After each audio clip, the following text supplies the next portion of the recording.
How's it going, people? Welcome back to the channel. In today's video, we're looking at 10 cheap sports cars that cost less than £20,000, and even though they might have expensive maintenance and running and repairs costs, ultimately they're much cheaper than the equivalent looking and feeling and driving sports cars that you would look at for like 100 grand. Some of them are more sporty, some are more luxurious, but between the 10 of these cars, all of them are pretty decent cars that fall within this category. And I want to know your thoughts down below. Which car in the world is the best middle ground between being sporty and being luxurious? Let me know in the comments down below and we'll have a chat about it. The cars in this video have been ordered from slowest to fastest, from 0 to 60 to reduce bias on my side. Remember as well that I'm in the UK, so prices in your country might be slightly different. But remember to like, comment, subscribe, all that great stuff. And without further ado, let's get into the video.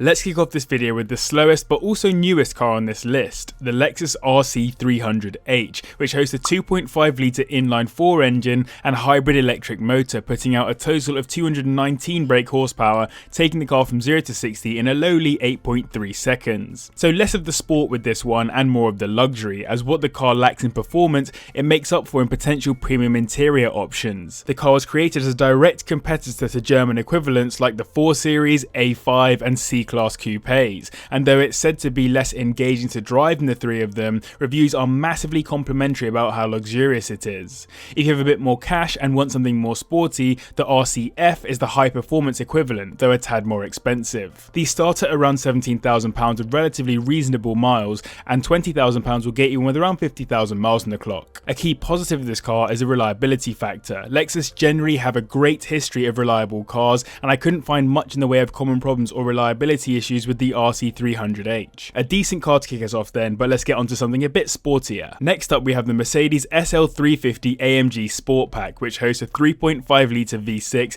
putting out 301 brake horsepower, taking the car from 0 to 60 in 5.7 seconds. Much sportier than the Lexus, helped in part due to its aluminium space frame, making it 140 kilograms lighter than the previous generation. It's not far off in terms of luxury either, considering it has a long list of extra tech features, including stuff like attention assist to stop you falling asleep in those super plush seats. Having driven a top-end SL63 AMG, I can confirm the interior design is comfortable, and if you do have the optional AMG pack, the seat bolsters that automatically adjust depending on how spiritedly you're driving are a great shout. These are listed for a minimum of around £18,500, and 20 grand will get you one that's done under 60,000 miles. On reliability, the M276 engine is actually generally very decent, with the biggest issue being related to rattling or noisy timing chains, although Mercedes' fix for this came prior to the SL350, so you would hope that it wouldn't be too horrific. The key things owners consistently mention is how great it sounds and how nice it is to cruise in, particularly with the roof down on a hot day. In 8th we have a car which shares its door handle with my own Mazda MX-5. It's the Aston Martin DB7, which hosts a supercharged 3.2 litre inline 6, putting out 335 brake horsepower, which takes the car from 0 to 60 in 5.5 seconds. There was also the DB7 Vantage, which followed and had a V12 in it,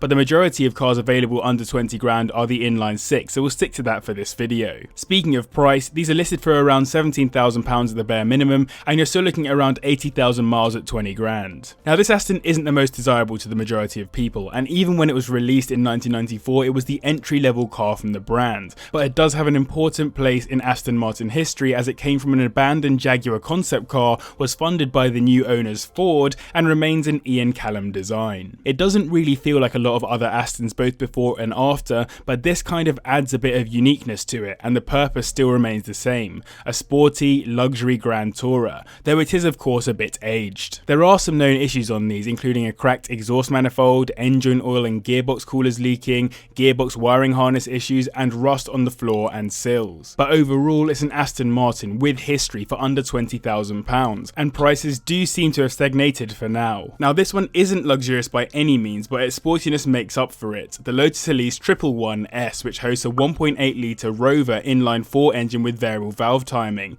putting out 156 brake horsepower, taking the car from 0 to 60 in 5.1 seconds. The Series 2 Elise was built to overcome the new crash sustainability regulations in Europe, as the Series 1 could no longer be built after 2000. General Motors funded the project in return for Opel and Vauxhall equivalents, which we now know to be the VX220 2020. The 111S had variable valve timing as the key difference between it and the standard car. I'm telling you all this to keep your mind off the fact that it isn't luxurious at all, and its focus instead was being an ultra lightweight sports car with insane handling. This means it does away with any unnecessary luxuries it can, although I would say that it is a luxury in and of itself to own one of these beautiful little beasts. They're listed for around £17,000 at the lower end, and for 20 grand you're looking at a 2005 example with under 40,000 miles on the clock. The key problem with these, which makes me particularly sad as a big Lotus fan, is the Rover K series engine, renowned for head gasket failure. If you can stomach an extra couple of grand, just get the 111R instead and you'll have all the benefits of an Elise mixed in with a reliable Toyota engine. In 6th we have another car more focused towards the sports end. It's a Nissan 370Z Nismo with its 3.7 litre V6 engine, putting out 339 brake horsepower, taking it from 0 to 60 in 5 seconds. It's not stripped out and basic like the Elise, and to some it's been named the poor man's GTR, which gives you a bit of an impression of the interior.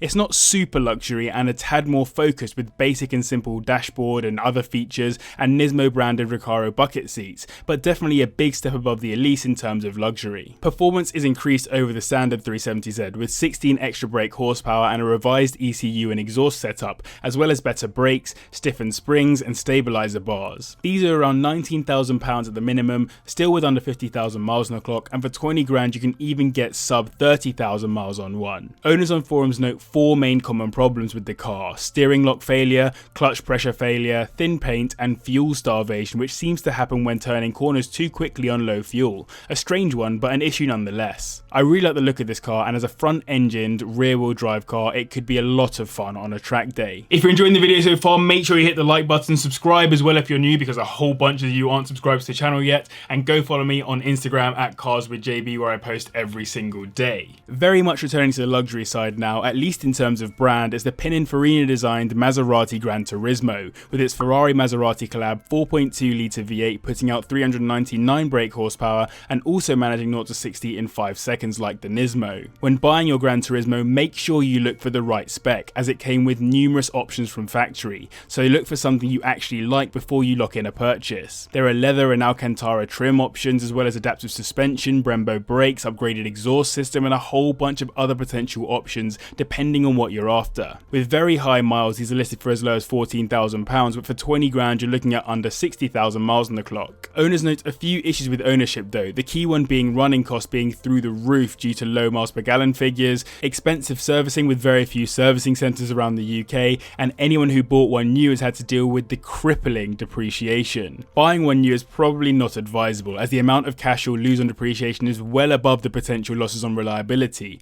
especially considering a new engine will cost you around 5 grand, while they've dropped more than 60 grand on depreciation. A staple sports car taking fourth is the 997 Porsche 911 Carrera S with its 3.8 litre flat 6 engine, putting out 350 brake horsepower, taking the car from 0 to 60 in 4.6 seconds. The Carrera S came with 29 brake horsepower more than the standard Carrera, as well as increased engine displacement from 3.6 to 3.8, lowered suspension, 19-inch alloys, brakes off the 911 turbo, a sports exhaust and some trim features too. It stays true to the 911 mantra of keeping things consistent and just making them better and better over time. With its rear engine, rear wheel drive setup, it's renowned for great handling. These are listed for a minimum of around £17,000 and 20 grand will get you on with still relatively high mileage. Remember that there are plenty of other 911s available within this price range though, particularly if you like the ever appreciating 996 shape instead. Owners on forums do speak of a few known problems, but the most notorious is IMS bearing failure, which can completely end the engine. This is mostly known to be an issue on a few of the earliest 997s, so if you can find a model post 2007 you'll be much happier. Bore scoring is another issue, although the number of 997s this actually affected is said to be quite exaggerated. There are plenty of specialists out there though, so it might be worth bringing one with you if you plan on buying one of these. In third we have one of the beastiest engined cars on this list, the Jaguar XKR with its supercharged 5 litre V8 putting out 502 brake horsepower, taking it from 0 to 60 in 4.6 seconds. Like the DB7 mentioned previously, this was designed by Callum, and they don't look horrendously dissimilar, and was loosely inspired by the 1961 E-Type Jag. The interior is luxurious if a little understated and comes with numerous options too in terms of materials, so as with the Maserati, make sure you find one that's right for you. I'm personally not a fan of the fake wooden veneer, but some of the more basic black ones look nice in my opinion. These are listed for around £16,000 at the bare minimum, and 20 grand will get you you in with under 70,000 miles on the clock. According to specialists, the engines on these needed to be serviced properly, or they risk overheating issues as well as oil problems. Electrical issues are known too, and the batteries are also renowned for needing changing sooner than you'd like. The key thing owners mentioned though is a need for an aftermarket exhaust to make use of that supercharged V8. In second, we have one of my all-time favourite shapes for the BMW M3, the E93 or E92, depending on whether you want a convertible or a coupe. The only M3 to host a V8 with its S65 4-litre engine, putting out 414 brake horsepower and managing 0 to 60 in 4.5 seconds. The coupe gets a sweet carbon fibre roof to lower the centre of gravity, while the convertible gets a retractable hardtop, so it's 230 kilograms heavier and has a different profile. This extra weight also means the convertible is 0.6 seconds slower to 60, so yes, you get to flex with the roof down, but you'll get gapped on a drag strip. A cool fact is the leather seats in the convertible version are treated to reflect sunlight and minimise how hot they get in the sun. I've been personally looking at the prices of these for quite some time, and they seem to have stagnated at around £13,000 at the bottom end, and 20 grand will get you in with under 50,000 miles on the clock. This is a genuine consideration for me as my next daily, even despite its 25 miles per gallon fuel figure and highly expensive road tax at £580 per year. The quickest car on this list is the Audi TTRS, based on the second generation TT with its 2.5 litre TFSI engine, putting out 355 brake horsepower, which takes it from 0 to 60 in 4.2 seconds thanks to its Quattro drivetrain. This was the first RS variant of the TT and has the body kit to match, as well as a short shift close ratio 6-speed manual transmission and numerous additional bits of tech to support the 450 Nm of torque this beast puts out. Weirdly, you could option off the fixed rear wing for a retractable one, though I wouldn't say this was an advisable option. The interior is nice too, sporty but still luxurious enough, and the Recaro bucket seats are a desirable option too. The minimum you'll find these listed for is around £14,500, and 20 grand will get you in with around 60,000 miles on it. A key benefit about this car is its reliability, as reviews and forums suggest the engine is one of the most bulletproof of any high performance sports car, and has an equally strong transmission mated to it. Synchros are a known but rare issue on the manual box if it's been abused, but other than that, this car is a relatively good shout. I hope you enjoyed this video. If you did, make sure you hit the like button, I'd really appreciate it. Don't forget the topic of the week as well. What car do you think is the perfect middle ground between sportiness and luxury? Massive thank you to the patrons as always. Remember to like, comment, subscribe, all that great stuff, and thank you very much for watching. I'll see you in the next one.